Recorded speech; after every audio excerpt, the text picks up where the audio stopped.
करतो, निषेध करतो, तमाशातल्या बायांना नालायक म्हणणं हे अत्यंत चुकीचं आहे. कशावरून तुम्ही नालायक म्हणता? तुम्ही कशावरून? तुमचं कोणतं पुस्तक आहे त्याच्यामध्ये तुम्ही एखाद्या महिलेला नालायक म्हणू शकता? नाही नाही, तुम्ही स्वतःचा नालायकपणा महिलांवर टाकू शकत नाही. ते म्हणाले नाचवण्याचा नालायकपणा नाही, नाचवण्याच्या नृत्याला तुम्ही नालायकपणा म्हणता का? तुम्हाला मी बौद्ध कालापासून दाखवू शकतो. तुम्ही कसं काय म्हणू शकता? त्याच्यावर वेगळी चर्चा करू. हे तुमचे नीच विचार हे तुमच्यापर्यंत ऐकून घेतले जाणार नाही. बरं ठीक आहे, ठीक आहे.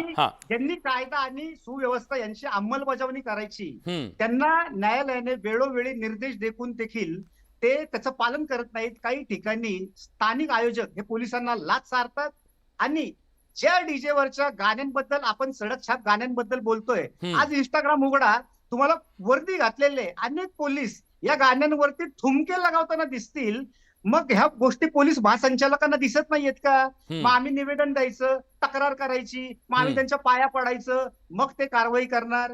तर आपल्या या देशामध्ये भारतीय नागरिक म्हणून आम्ही शिक्षण असेल, आरोग्य असेल, या सगळ्या गोष्टी खाजगी वापरतोय. आमची एकच इच्छा आहे की आमच्या घरामध्ये आम्हाला शांतपणे झोपू द्या, आमच्या घरी आम्हाला शांतपणे जाऊ द्या. आता ते देखील जर कायद्यात बसणार नसेल आणि इथं ज्या प्रकारे आरडाओरडा चाललाय, आरडाओरड नाही, तुम्हाला धडा शिकवला चाललाय. तुम्ही एखाद्या महिलांना तुम्ही एखाद्या महिलांना स्तर घालून नीचपणाचं तुम्ही बोलताय. तुम्हाला थोडं तरी वैचारिक कृती असली पाहिजे. विषयांतर नको मला. विषयांतर कसं नाही? महाराष्ट्राने याचे शब्द बघितले. सुनील कदम सर, बरोबर घालून पाडू. महाराष्ट्राने बघितलं तुमचे नीच विचार, तुमच्या खासदारांचे विचार.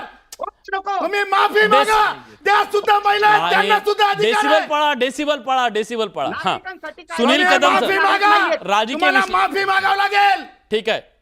त्याच घरातला मुलगा डॉक्टर झालेला आहे. त्याच घरातला मुलगा तुमच्यापेक्षा 100 पट मोठा लेखक झालेला आहे. बरोबर, ठीक आहे. त्या महिलांना बोलण्या एवढी तुमची लायकी आहे का? बर ठीक आहे. आमच्या भगिनी आहेत. शेवटच्या भारतरत्न डॉक्टर बाबासाहेब आंबेडकरांच्या संविधानाने जगतात. बर तुमच्या लाचार आणि कम्युनिस्ट माइंड जगत सदावर्ते साहेब, पुढे जाऊ द्या मला चर्चेला. सुनील